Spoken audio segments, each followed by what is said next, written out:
Hi നമസ്കാരം. ഞാൻ നിങ്ങളുടെ ദിബുദാസ് കൊട്ടാരക്കരയാണ്. ഞാനിപ്പോൾ നിൽക്കുന്നത് ഒരു ദേവലോകത്താണ്. ദേവലോകം എന്ന് പറഞ്ഞാൽ ഒരു ദൈവങ്ങളുടെ ഇടയിലാണ് ഞാനിപ്പോൾ നിൽക്കുന്നത്. അങ്ങനെ ഒരു സ്ഥലത്താണ് ഞാനിപ്പോൾ ഇവിടെ എത്തിപ്പെട്ട് നിൽക്കുന്നത്. അതായത് തിരുവനന്തപുരം കേശവാസുരപുരത്താണ് ഞാനിപ്പോൾ നിൽക്കുന്നത്. അവിടെ ഗണപതി വിഗ്രഹം മാത്രം ഉണ്ടാക്കുന്നൊരു സ്ഥലത്താണ് ഇപ്പം ഞാൻ നിൽക്കുന്നത്. അപ്പോൾ നിങ്ങളെ കൂടെ അത് കാണിക്കാം, കണ്ടുപോകുക.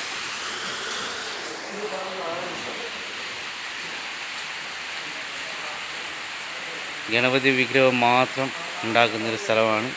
പല ടൈപ്പിലെ ഗണപതികളാണ് ഇവിടെ ഉള്ളത്.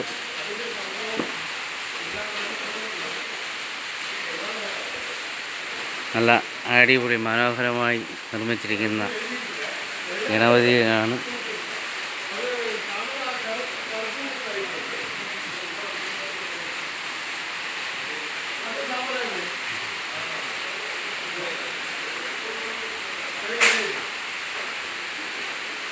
എൻ്റെ എല്ലാ സബ്സ്ക്രൈബർക്കും വേണ്ടി ഞാനിവിടെ തിരുവനന്തപുരം വരെ വന്നു നിങ്ങൾക്ക് വേണ്ടിയിട്ട് ഇരിക്കുകയാണ്.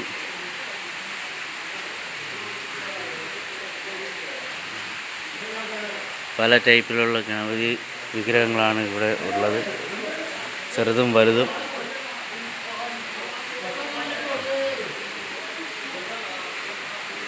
ഈ വരുന്ന സെപ്റ്റംബർ 4 തൊട്ട് 8 വരെ നടക്കുന്ന പരിപാടിക്ക് വേണ്ടിയിട്ട് ഒരുക്കി വച്ചിരിക്കുന്ന വിനായക ചതുർത്ഥിയുടെ ഭാഗമായിട്ട് ഉണ്ടാക്കി വച്ചിരിക്കുന്ന ഗണപതി വിഗ്രഹങ്ങളാണ്. അതിൽ കുറേയൊക്കെ ബുക്കിംഗ് ആയിട്ടുണ്ട്. കോവളം അങ്ങനെ പല സ്ഥലങ്ങളിൽ നിന്ന് വന്ന് ബുക്ക് ചെയ്തിട്ടുണ്ട്. വർക്കല,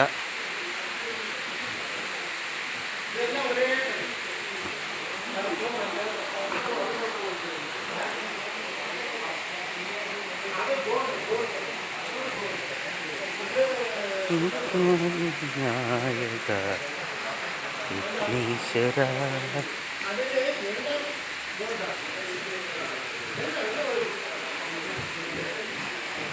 പിന്നെ നദിയുണ്ട്.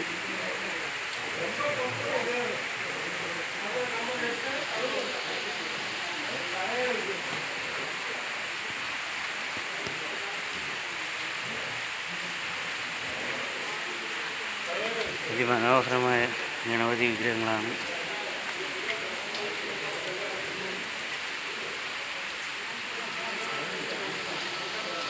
പല റേറ്റിൽ, പല രൂപത്തിൽ, പല കളറിൽ ഉള്ളതായിട്ടുള്ള ഗണപതി വിഗ്രഹങ്ങളാണ് ഈ കാണുന്നത്.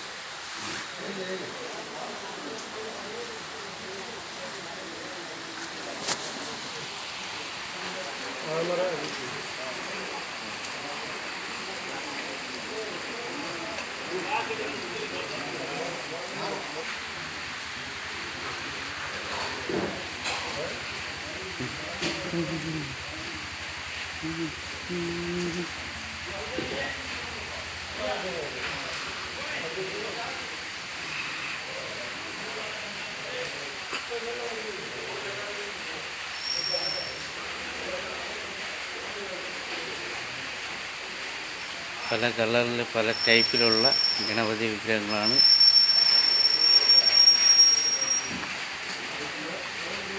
നിങ്ങളും ഒരു ഗണപതി ഭക്തനാണെങ്കിൽ നിങ്ങൾക്കും ഒരു വിഗ്രഹം വാങ്ങിക്കണമെന്ന് ആഗ്രഹമുണ്ടെങ്കിൽ ഇവിടെ വന്നാൽ മതി.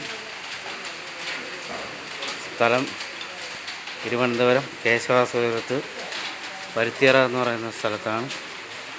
പരുത്തിപ്പാറ.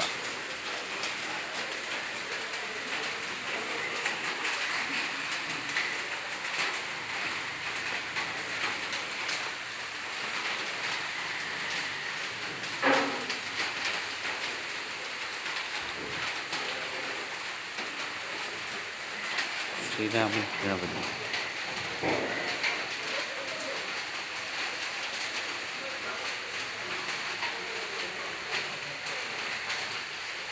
ഇത് പക്ഷേ ബുക്കിംഗ് ആയിരിക്കുകയാണ്. നന്നാട്ടുകാവ് ശ്രീനി.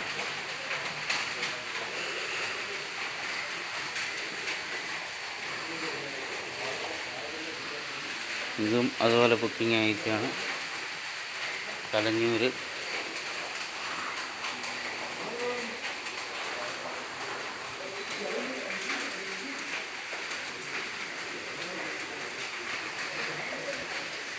ഇതതുപോലെ ബുക്കിംഗ് ആയിരിക്കുകയാണ്.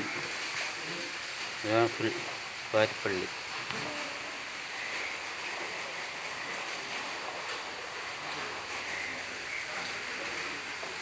വിനായക ചതുർത്ഥിക്കായിട്ട്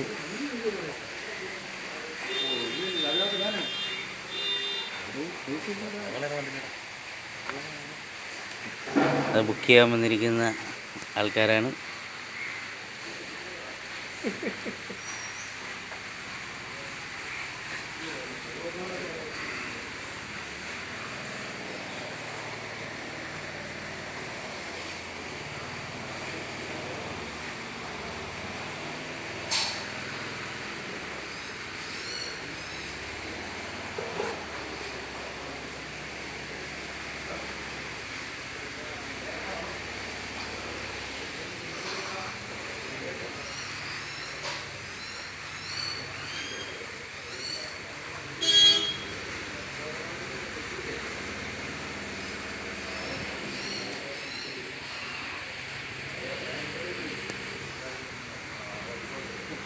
ഈ ഗണപതി മിക്കവാറും നമ്മൾ കൊട്ടാരക്കരയിലേക്ക് വരാൻ സാധ്യതയുള്ള ഗണപതിയാണ്.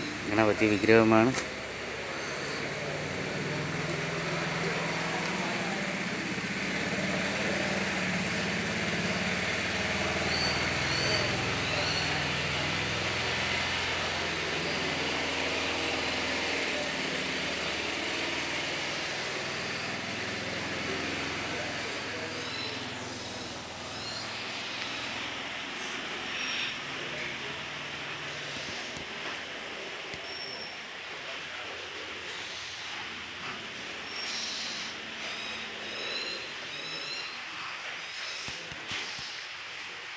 സിംഹാസനത്തിലിരിക്കുന്ന ഗണപതിയുണ്ട്.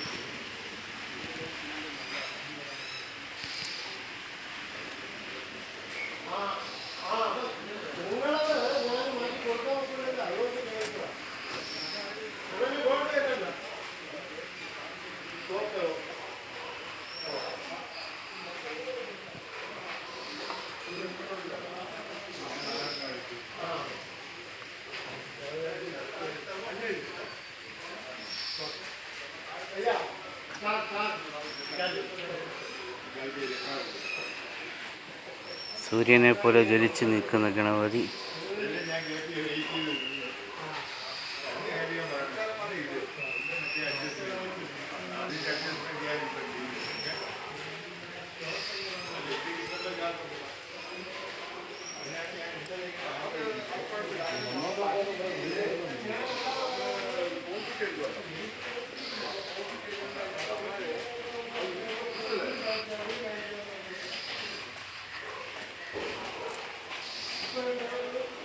വർണ്ണാഭങ്ങളോടുകൂടി ഇരിക്കുന്ന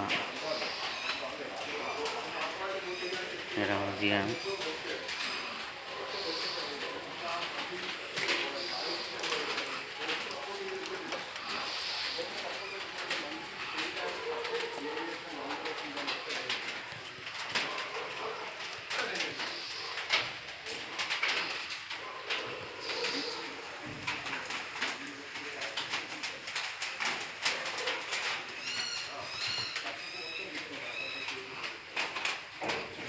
ആമയുടെ മുകളിൽ ഇരിക്കുന്ന ഗണപതിയാണ്.